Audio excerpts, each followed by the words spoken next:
আল্লাহ তাআলা বললেন, হাবিব, কাফেরদেরকে প্রথম চ্যালেঞ্জ করেছিলাম পবিত্র কোরআনের ন্যায় আর একটা কোরআন বানানোর জন্য, পারে নাই।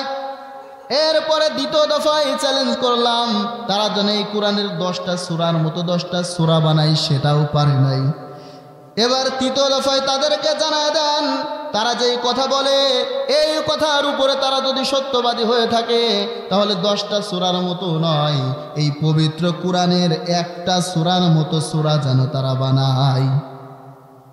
আর এই জন্য যদি সাহায্যের প্রয়োজন হয়, পৃথিবীর সব সাহায্য তারা নিতে পারে, আল্লাহ ছাড়া দ্বিতীয় গায়রুল্লাহর যে কোনো সাহায্য নিয়ে তারা যেন এমন একটা কিতাব বানায়, এই চ্যালেঞ্জের মুখোমুখি তারা হতে পারল না।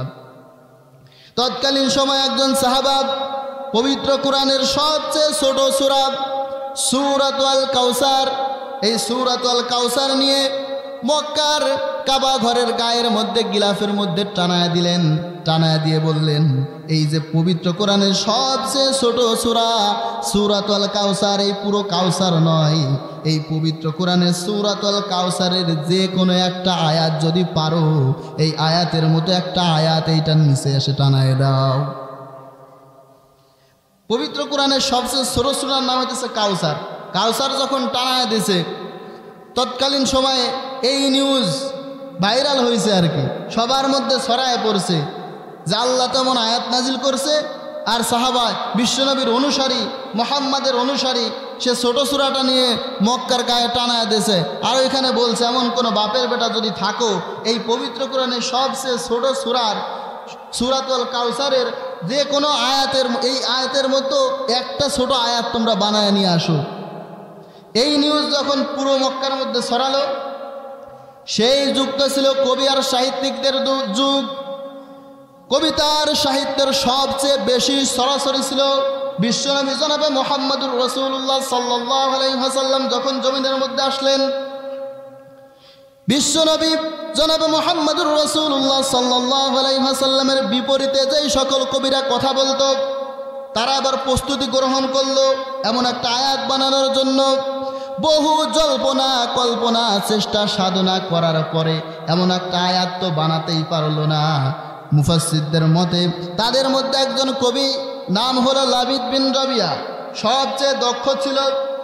এই লাবিদ বিন রবিয়া সূরাতুল কাউসারকে অনুকরণ করে তৃতীয় চতুর্থ নম্বর একটা আয়াত বানালেন। আমরা পড়ি, ইন্না আ'তাইনাকাল কাউসার ফাসাল্লি লিরাব্বিকা ওয়ানহার ইন্না শানিআকা হুয়াল আবতার।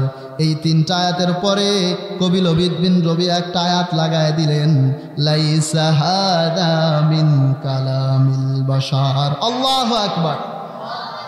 কবি লাবিদ বিন রবিয়া এই যে ছোট্ট একটা আয়াত ওইখানে ঝুলায় দিয়েছে, লাইসা হাদা মিন কালামিল বাশার। এই আয়াতের অর্থ হলো এটা কোনো মানব রচিত কিতাব নয়, মানুষের রচিত কথা এমন হতে পারে না, এটা একজনের পক্ষ থেকে কিতাব। আওয়াজ দিয়ে বলেন তিনি কে? রব্বুল আলামিন ডেকে বললেন, মুহাম্মদ সাল্লাল্লাহু আলাইহি ওয়াসাল্লামকে বললেন, হাবিব, আপনি কাফেরদের উদ্দেশ্যে ঘোষণা দিয়ে দেন। কাফেররা যে বলে আপনি যেটা বলেন এইটা আপনার কথা, এইটা মানব রচিত কথা, এইটা যদি মানুষের রচিত হয় তাহলে তারাও তো এইটা বানাতে পারবে। রব্বুল আলামিন তিনটা দফায় তিনটা চ্যালেঞ্জ ছুড়লেন। তিনটা চ্যালেঞ্জ দিয়ে বললেন, এই কিতাব দুনিয়ার কোনো মানুষের কিতাব নয়, এইটা একজনের কিতাব। আওয়াজ দিয়ে বলেন তিনি কে? রব্বুল আলামিন বললেন, পবিত্র কোরআনের 17 নম্বর সূরাত বনী ইসরাঈলের মধ্যে বলে দিলেন, কুল লা ইন জিতামাতিল ইনসু ওয়াল জিন্নু আলা আন ইয়াতু বিমিসলি হাদাল কুরআন লা ইয়াতুনা বিমিসলিহি ওয়ালাউ কানা বা'দুহুম লিবা'দিন যাহিরা। আল্লাহু আকবার। রব্বুল আলামিন বললেন, আপনি তাদেরকে বলে দেন, তারা যদি তাদের কথার উপরে সত্যবাদী হয়, যেটা মানব রচিত কিতাব, তাহলে আপনি তাদেরকে বলে দেন দুনিয়ার সব কাফেররা মিলে, আর যদি তাদেরকে সাহায্যের প্রয়োজন হয় তাহলে জিনদের সাহায্য নিয়ে আমি যে কিতাব এই জমিনের মধ্যে পাঠিয়েছি, আমি যে কিতাব এই জমিনের মধ্যে হাবিব আপনার উপরে নাজিল করেছি, এই কিতাবের মতো আর একটা কিতাব যেন তারা বানিয়ে নিয়ে আসে। 1 নম্বর চ্যালেঞ্জ।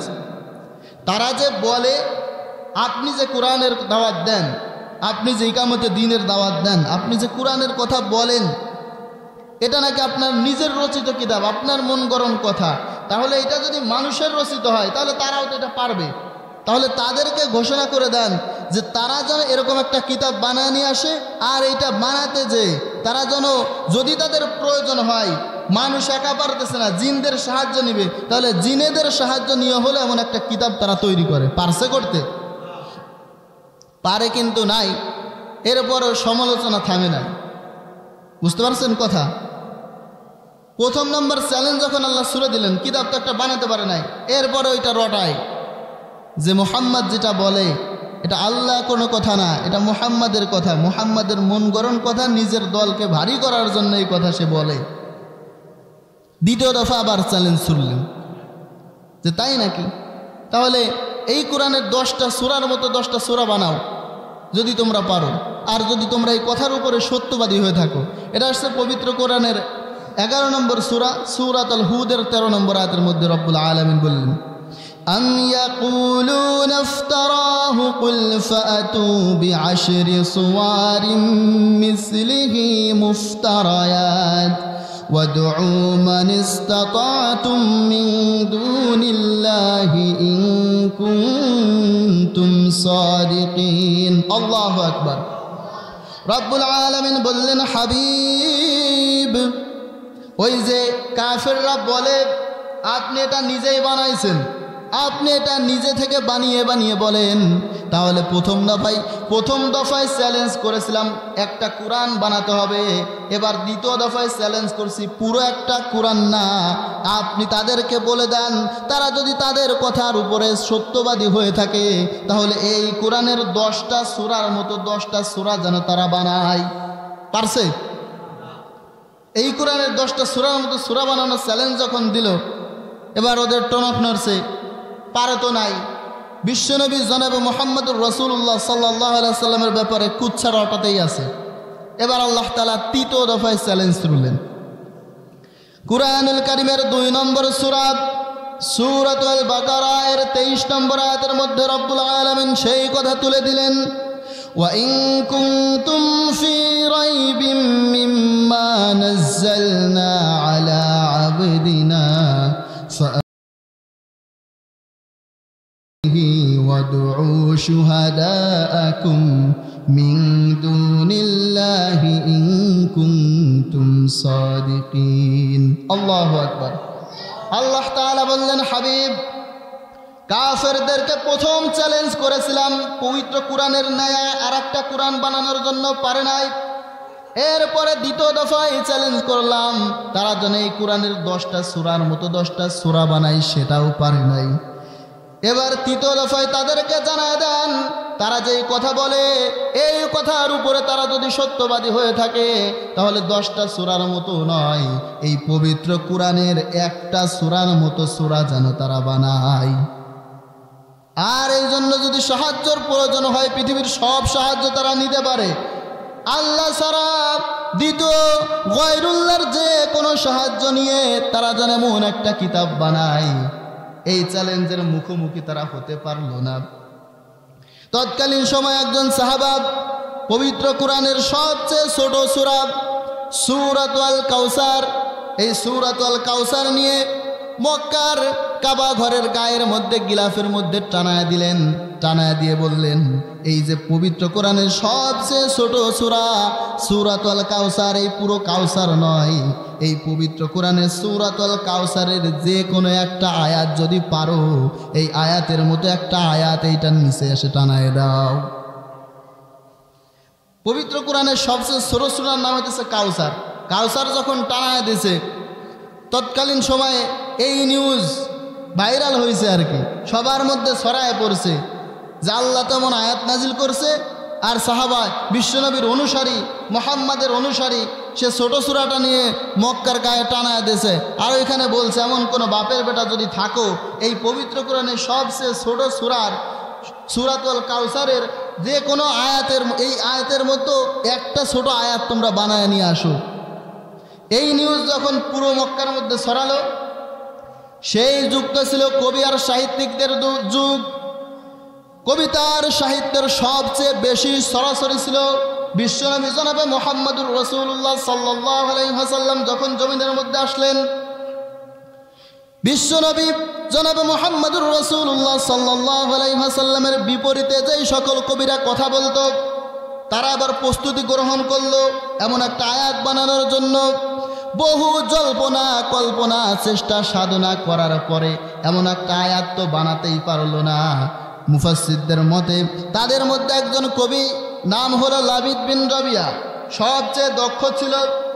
এই লাবিদ বিন রবিয়া সূরাতুল কাউসারকে অনুকরণ করে তৃতীয় চতুর্থ নম্বর একটা আয়াত বানালেন। আমরা পড়ি, ইন্না আ'তাইনাকাল কাউসার ফাসাল্লি লিরাব্বিকা ওয়ানহার ইন্না শানিআকা হুয়াল আবতার। এই তিনটা আয়াতের পরে কবি লাবিদ বিন রবিয়া একটা আয়াত লাগায় দিলেন, লাইসা হাদা মিন কালামিল বাশার। আল্লাহু আকবার। কবি লাবিদ বিন রবিয়া এই যে ছোট্ট একটা আয়াত ওইখানে ঝুলায় দিয়েছে, লাইসা হাদা মিন কালামিল বাশার।